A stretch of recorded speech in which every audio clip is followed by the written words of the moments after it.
Alhamdulillah, I am also fine. Where are you going? I am going to madrasa. What is your madrasa name?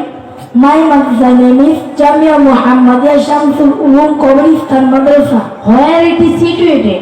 It is situated at Mecca. How many sections in your madrasa? There are 3 sections in our madrasa.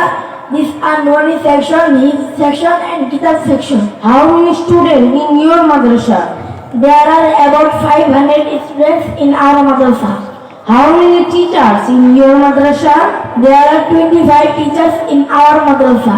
Every teacher of our madrasa are qualified. What is your principal name?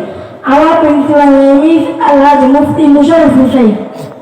Have you managing committee in your madrasa? Yes, we have a managing committee. Who is president of your madrasa?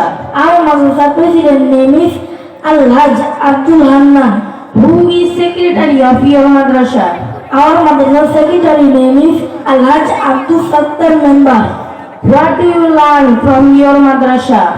We learn there about Almighty Allah, Rasul, Salat, Sawab, Hajj, Zakat, Halal, Haram, Jannat, Jahannam, morality, etc. Oh, really? I want to admit in your madrasa. Of course, why not? Let's go to madrasa and build up our life. Okay, let's go. Assalamu alaikum wa rahmatullahi wa barakatuh.